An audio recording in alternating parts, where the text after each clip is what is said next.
Welcome to the Mold Safe Build channel. I'm Dr. Karen Curitan, and I am kicking off this channel with sharing my own personal story with moldy housing and mold illness because it's the reason why this channel exists. And it's also why I'm so passionate about helping other people find a way to mold safe housing. The details of my own journey with mold I've actually never shared in detail anywhere. And it's because this journey with mold has been a painful up and down saga for a long time for me. And up until very recently, I carried some shame about it, as I'm sure some of you can relate to. But I realized that I can help a lot more people who are in this same struggle if I do share this story. And I know that there are a lot of you out there who are in the same struggle, who have been exposed to toxic mold, are currently being exposed to toxic mold, are dealing with illness, struggling to figure out remediation or moving or creating a healthy home as I'm working on doing. And I'm guessing if you're watching this, you're one of those people.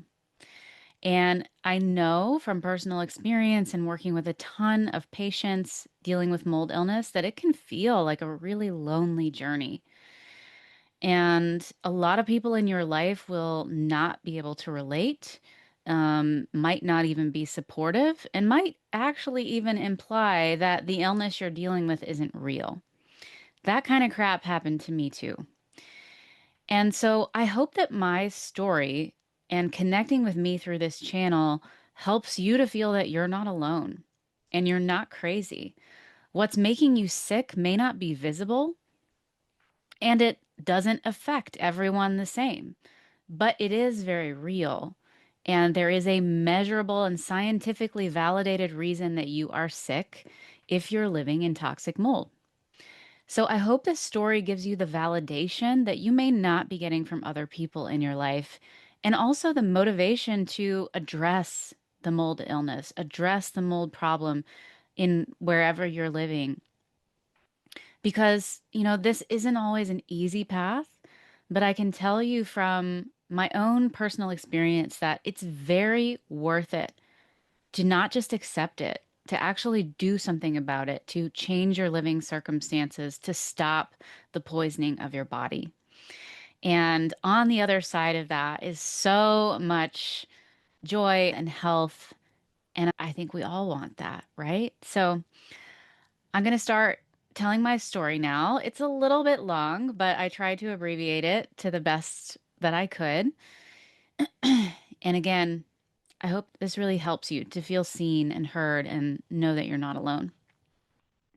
So, my run ins with significant mold exposures began in my home as a kid because my playroom, actually, which was a converted garage, flooded several times while I was growing up.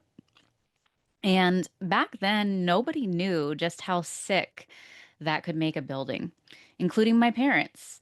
So we never remediated that space the way we would today with better knowledge about water damage and mold. So, for a number of years, while I was still spending a lot of time in that room, I had what was diagnosed as just really severe allergies. I was just managing them the way the allergist had me manage them with these nasal sprays and antihistamines and all that. Luckily, all of that, all those symptoms went away magically when I stopped spending time in that room.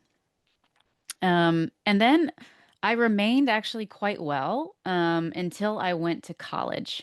When I moved away and went to college and started living in the dorms, that's when my health started to backslide again. And, where I was living in a dorm room, the building was extremely old. It had been updated, but it was extremely old. And so were the air conditioning systems that were in it. And so I'm not really surprised that it may have been making me sick. And I started to develop some really kind of bizarre symptoms, and they seemed to come out of nowhere. From my perspective, I couldn't really attribute them to anything else that I had changed. And unfortunately, they got dramatically worse over my time in college after a summer stay at a really moldy college dorm room in Houston, where basically the air conditioning wasn't working. It was like 95% humid in my dorm room, and it smelled absolutely awful. And there was some visible mold in a few places. And then later on in college, I moved into a really dank old apartment where I spent my last 2 years of college, and that coincided almost perfectly with when my health got way worse. So, over that period of time, I started to need to sleep for 16 plus hours a day. I developed crippling fatigue that made it hard for me to even get to my classes and other things that I was doing. I had debilitating brain fog that made me feel so weird that I felt kind of like out of my body at times.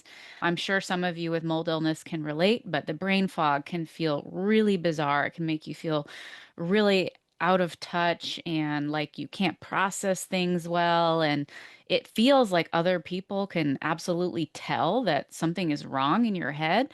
Funny enough, I found out many years later that nobody could actually tell that I was super brain fogged, but it felt like it to me. And I was really self-conscious about that.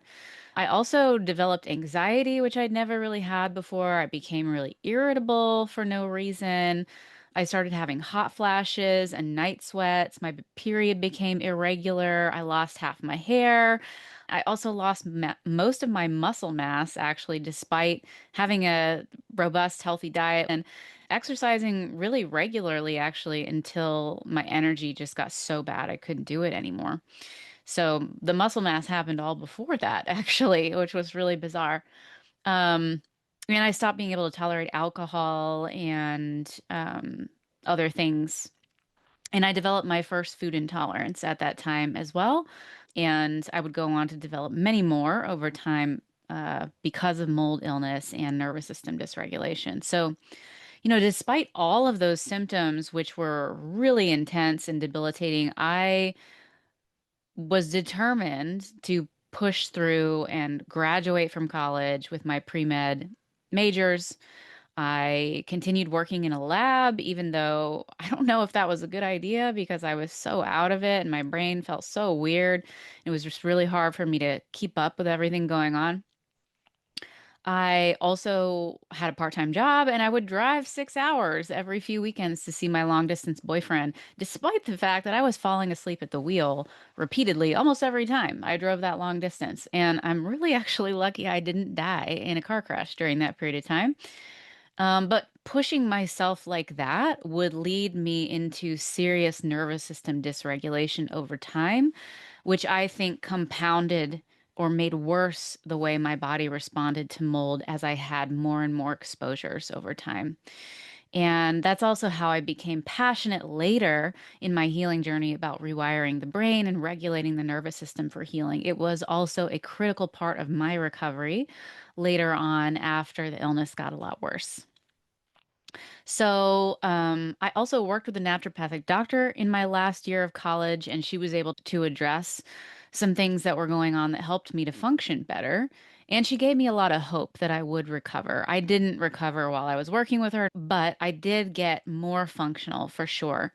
And she didn't know anything about toxic mold illness, nor did really anybody in medicine at that time.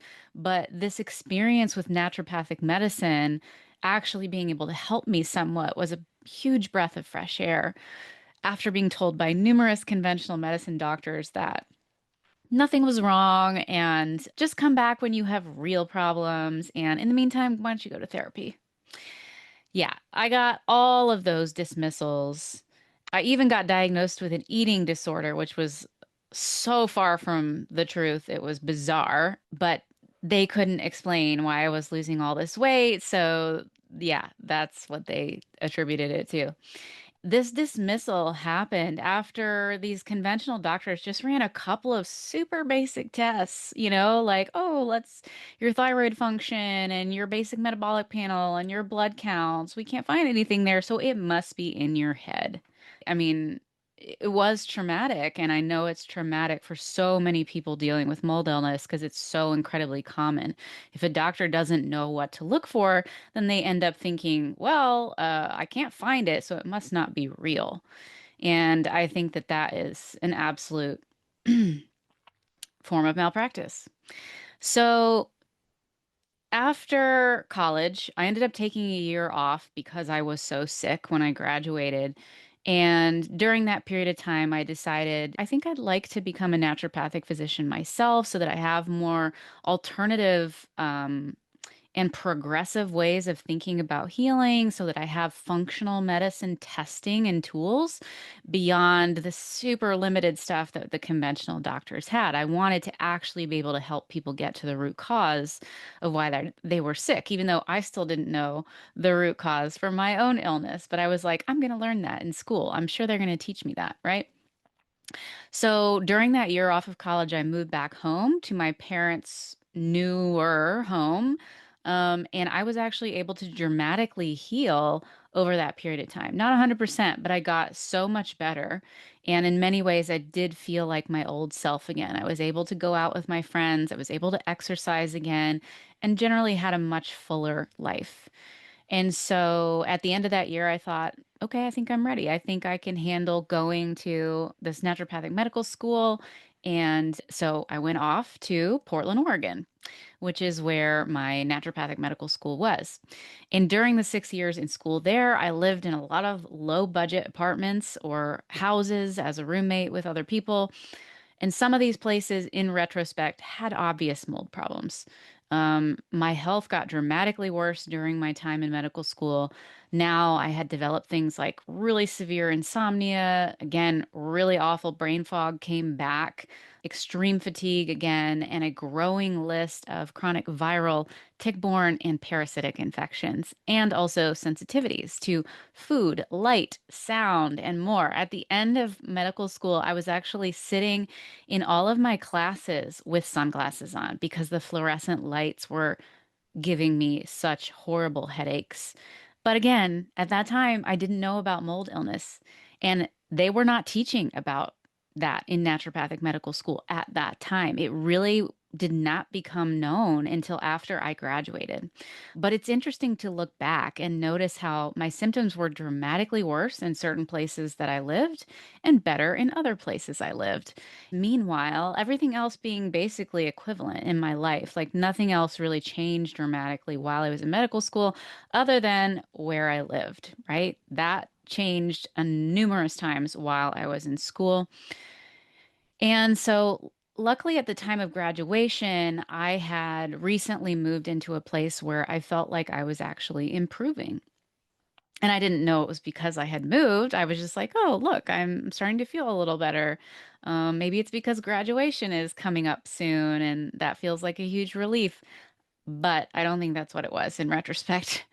And so then after taking board exams, I was able to take another year off before starting my practice, and that helped me heal further by getting my nervous system better regulated following that intense stress of medical school. But I still had plenty of symptoms. Even though I was better, I still had lots of symptoms. And by the time I started practicing a year later, I had added more issues to the list, including severe SIBO, histamine intolerance, and mast cell activation syndrome. It was in my first year of practicing as a doctor that I started to learn about mold illness. It had finally started to be talked about in the field, at least in some small chronic illness specialty circles. So I went to a lot of specialty conferences related to complex chronic illness, where they were also talking about things like tick-borne infections and heavy metal poisoning and all kinds of things. So that is when my learning related to mold really began. And along the way, I made all the mistakes in my personal life in terms of dealing with mold.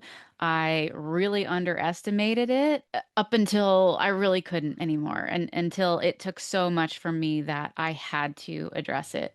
You know, like many people, when they first hear about toxicity of mold and that you can be sick from it, I didn't really want to believe it, right? It was an extremely inconvenient truth. I was at a point in my life where I had just started, making my own money and I was not making a lot. I was building my practice, and the idea of having to remediate my home or move in order to start to get well was really just super inconvenient and a bit overwhelming, frankly. And so in the beginning, did not do everything I should have done. And as a result, I continued to stay sick. So fast forward a little bit, couple years later, my husband and I get together, we move in together, and over the time that we have been together, we've bought two homes together in excellent condition. Neither one had any signs of water damage, and they were very closely inspected. One was completely remodeled down to the studs right before we bought it. The other was meticulously cared for, and it was mold tested in multiple ways before we purchased it. And the results were good. And, finding both of those felt like finding a needle in a haystack. We definitely looked at a lot of different options, and many of them had really obvious signs of water damage, and or we tested them because they seemed okay, but the tests came back showing really high toxin levels in those homes. So we really searched hard just to find these two options. And they both seemed like pretty safe bets. Unfortunately, both developed serious mold issues within our first few years in them. And those issues tanked my health even further, wrecked our finances, made it hard for me to work, like all kinds of awful consequences that I'm sure some of you are living through. And so we went through two expensive remediations, getting rid of a big percentage of our possessions. And each time after we went through that process, I was able to heal most of the way after. Throughout this time, I was also treating countless patients going through mold illness, and they too were struggling to find mold safe housing, to remediate their own houses, to achieve adequate remediation deal, to afford remediation, or to find some kind of better housing to move to. Um, so after our second seemingly safe house developed a serious mold problem, that's when we realized conventionally built housing in the US is just a mold disaster waiting to happen. Once you understand how moisture and building materials coincide to nurture mold, it's just like, oh, this is a no-brainer. The way our houses are built is bizarre and makes no sense whatsoever from a mold perspective. They're just waiting petri dishes. By that time, I even knew that conventionally built new homes, the ones that are being built right now, they often have toxic mold growing in them before anyone even lives in them. Because of the crappy materials they're building with, because of the way they're building and exposing those building materials to tons of moisture, even in the process of building it before it's completed. And it's a disaster. So even new homes built in the standard way are not going to cut it for the chronically mold ill person, the person who's really super susceptible to mycotoxins. And the reality is that traditional construction practices and materials are just not designed for mold prevention in mind. They're not even thinking about that when they're designing and building new homes. They are designed for speed and cost, not for health. And so even when remediation does help, you're still dealing with a building that was never designed to stay dry, to breathe properly, or to resist moisture in the first place. So it's almost inevitable that there will be a mold problem again in that type of building eventually, right? So that was my turning point, the moment when I realized that if I wanted a home that would support my health for the long term without having to constantly retest and worry that something new had developed, I'd have to build it differently. And if I needed to do that for myself, then I knew tons of other people needed to do that too. So, on this channel, you're going to see how my husband and I are designing and building a mold resistant home for ourselves without drywall, OSB, stick frame walls, all kinds of things that make homes a mold factory once moisture gets in, which it will in those types of designs. We're really just trying to create a healthy, durable structure with mineral block walls and a whole bunch of other considerations to prevent mold so that it stands up to the environment over time instead of breaking down from it or becoming a petri dish for mold. And this channel is not just about the build itself. I hope that it becomes a tool that empowers you with a way that you can also create a space like that for yourself if that sounds like something you want to do or need to do. Because I believe that no one should be getting sick from their home. I believe that people don't have to. This does not have to be an epidemic like it is right now in the US, but that requires that our buildings be built differently. The building industry needs to change. And I think it starts with those of us who are the canaries in the coal mine, standing up and saying, no, this is unacceptable. It's got to be done differently. I don't want anyone out there to have to navigate mold illness alone or trying to build a mold resistant house with no information to go on, because that's how I felt when I started looking for how to do this for us. And so, if any part of my story is helpful to you, then this channel will have been worth it. And I want you to know two things. First, you are not crazy. Second, there is a way out. So, thank you for being here and listening to my story. Building this house is a journey I never expected to take. This journey of mold illness, I never expected to take, but it led to the work I am doing now, to being able to help other people who are struggling with toxic mold. And so I'm grateful for the chance to share this journey with you. And if you want to follow along as we design and build this mold safe home step by step, if you want to hear from experts in building biology and building science about building healthy homes that are mold resistant, make sure to like this video and subscribe to this channel so you get notifications. And you can also sign up for my email list below, and I'll be using that to make announcements when new videos come out, so you can keep up that way as well. I am really excited to share this journey with you. And if you want help healing from toxic mold exposure or nervous system dysregulation, check out the links below to work with me and take advantage of some of my free resources that will help you on that journey. All right, I'll see you in the next video.